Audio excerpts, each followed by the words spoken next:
Em uma época onde os reis monarcas europeus tinham plenos poderes absolutos sobre tudo e todos, onde buscavam riquezas e domínios em outras terras e continentes, atravessando oceano e mares, muito ouro, prata e pedras preciosas, para seu reino ficar ainda mais poderoso e forte, que perdurou por quase toda a Idade Moderna, adotando como o primeiro modelo capitalista da transição do feudalismo para o capitalismo. Essa pequena descrição que fiz aqui, estou me referindo ao mercantilismo, que vai ser o conteúdo da videoaula de hoje a seguir. Bem, a primeira coisa que você deve entender é que o mercantilismo é uma política econômica de um Estado absolutista. Ou seja, são as práticas econômicas de um Estado absolutista.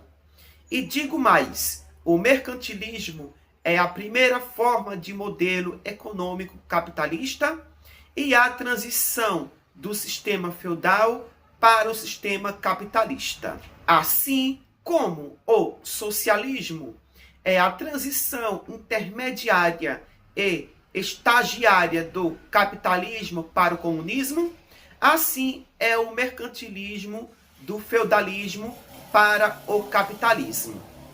Lembrando também que o Estado absolutista é intervencionista.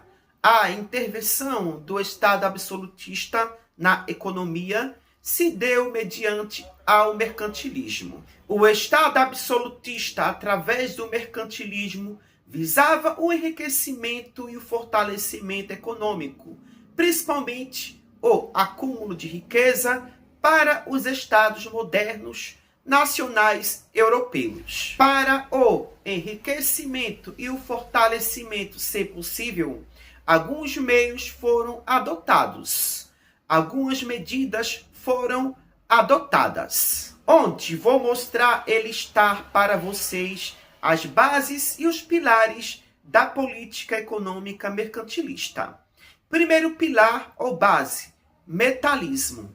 O metalismo foi a base da acumulação de metais preciosos, na concepção que partia do entendimento de que quanto maior a arrecadação do Estado, mais rico e poderoso ele seria. Perceba que o metalismo parte do entendimento que a riqueza do Estado será avaliada a partir das quantidades de metais preciosos acumulados pelo Estado. Dentro desse contexto, o Estado Nacional Europeu que mais foi beneficiado e se enriqueceu no século XVI foi a Espanha, já que a Espanha encontrou de forma imediata metais preciosos na América. O fluxo de entrada de metais preciosos na Europa foi imenso e forte no século XVI. Segundo pilar ou base, protecionismo.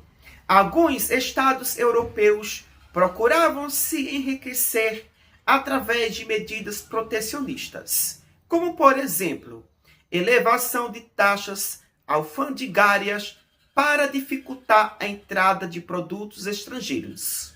Esse protecionismo sobre a alta cobrança de taxas de produtos estrangeiros foi, na verdade, para proteger a produção interna, a produção nacional, inibir a importação e proteger a produção interna. Raciocine comigo. Se o Estado consegue inibir a importação e estimular a exportação, o Estado conseguirá estimular uma balança comercial favorável. Agora vamos para a terceira base ou pilar. Novamente, balança comercial favorável. Entenda como saldo positivo na relação comercial. Neste contexto, exista a superávit, desde que as exportações superem as importações. Nesta perspectiva, o Estado tem que vender mais do que comprar. Agora vamos para a quarta base, ou pilar. Concessão de monopólios. Primeira coisa que temos que entender é que a concessão de monopólios é a exclusividade de comércio e exploração.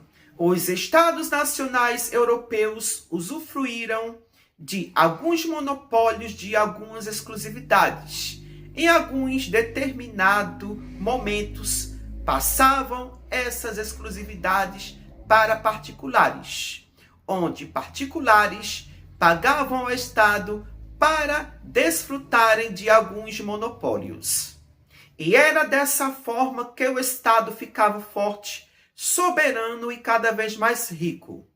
Esses particulares que os Estados modernos, nacionais, europeus, mantinham relações comerciais no monopólio mercantilista, eram majoritariamente com alta burguesia comercial, banqueiros e grandes companhias de comércio privilegiadas. Estes grupos financiavam a coroa em troca de exclusividade na exploração de colônias e no comércio exterior. Para ficar mais dinâmico, vou dar exemplo do primeiro ciclo econômico da história do Brasil, a exploração do pau-brasil pela coroa portuguesa. Na chamada pré-colônia, o Estado português monopolizava a exploração do pau-brasil. O monopólio estatal sobre o monopólio do pau-brasil é o que chamamos de estanco, que era um tipo de documento oficial onde legalizava e concedia ao Estado português a comercialização ou exploração do pau-brasil. Entenda que o extrativismo do pau-brasil era uma exclusividade da coroa portuguesa. Em determinadas épocas, o Estado passava o direito do pau-brasil, passava a particulares, mediante pagamentos e uma concessão de monopólios. Agora iremos para a quinta base mercantilista, exploração colonial. Alguns estados europeus buscavam enriquecimento através da exploração de suas colônias. A relação entre metrópoles e colônias, chamamos essa relação de pacto colonial. Na ótica mercantilista, o papel do mercantilismo é enriquecer a metrópole, contribuindo para o desenvolvimento da metrópolis. E na relação entre metrópole e colônia, não existe livre comércio. O que existe de fato é o monopólio comercial, onde a colônia só poderá negociar com sua metrópole. Foi o que aconteceu com o Brasil colonial, onde o território brasileiro só poderia negociar com Portugal. Esse monopólio comercial só chegou ao fim com a chegada da família real aqui no território brasileiro, em 1808, onde Dom João VI acabou com esse monopólio, que foi a abertura dos portos às nações amigas. Lembrando que não só existiu um único mercantilismo, existiram vários. Cada nação tinha seu próprio mercantilismo. Mercantilismo português, espanhol, francês, inglês e por aí se vai. O mercantilismo espanhol é chamado de bulionismo. O mercantilismo espanhol se destacava pelo metalismo, ou seja, pela acumulação de metais preciosos, onde os espanhóis de imediato encontraram metais preciosos nas terras do continente americano. Já o mercantilismo francês é chamado de colbertismo ou mercantilismo industrialistas.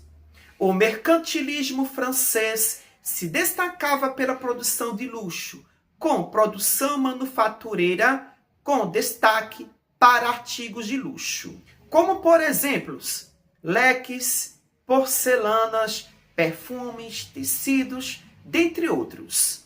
Essa produção era escoada por companhias comerciais e também era fundada, ou seja, o cobertismo se destacava pela produção de luxo e também pela fundação de companhias comerciais, ou seja, a criação de empresas para expandir o comércio marítimo e a construção naval. As companhias de comércio dos séculos XVI a XVII eram entidades privadas, mas operavam com fortes vínculos estatais, frequentemente sob cartas reais e regimes de monopólio. Só corrigindo, as companhias comerciais foram entre os séculos XVI e XVIII, e não entre os séculos XVI a XVII. Embora financiado por acionistas privados, esse modelo de parceria público-privada visava o lucro, ao mesmo tempo que administrava espaços coloniais e trazia retornos à coroa. Sexta base mercantilista, mercantilismo inglês, também conhecido como mercantilismo comercialista e industrialista. Quais são as características do mercantilismo inglês? São eles: investimento no comércio marítimo, investimento na construção naval, investimento na fundação de companhias comerciais e estímulo à atividade corsária. A atividade corsária foi um mecanismo de enriquecimento inglês, e essa atividade corsária foi mais forte no reinado de Elizabeth, conhecido como a Era Elizabetana ou Era de Ouro. Foi um período de 44 anos de relativa paz, estabilidade religiosa com a consolidação do anglicanismo e notável florescimento cultural, o Renascimento inglês. A rainha, filha de Henrique VIII, e Ana Bolena, estabeleceu o absolutismo e transformou a Inglaterra em uma potência naval após a derrota da Armada Espanhola em 1588. Mas o que foi a atividade corsária? A atividade corsária consistia em ataques marítimos realizados por navios privados, autorizados por um governo, mediante uma carta de corso, para saquear embarcações de nações inimigas, principalmente entre os séculos XV e XVIII da Era Comum. Diferente dos piratas, corsários eram considerados agentes legais, compartilhando os lucros dos ataques com a coroa. Sétima e última base do mercantilismo. Mercantilismo português, conhecido como mercantilismo de plantagem, onde se pautava na exploração colonial. Mas, como os portugueses não encontraram metais preciosos de imediato, assim como os espanhóis, então eles seguiram na produção de extrativismo e na produção agrícola. E desses todos mercantilismo, o mais eficiente a longo prazo foi o mercantilismo inglês, por focar na produção e na distribuição, onde, diante das práticas mercantilistas, a Inglaterra acumulou recursos, onde esses recursos foi aplicado no século XVIII, com a Revolução Industrial. Por hoje só, e até o próximo vídeo. Tchau, tchau.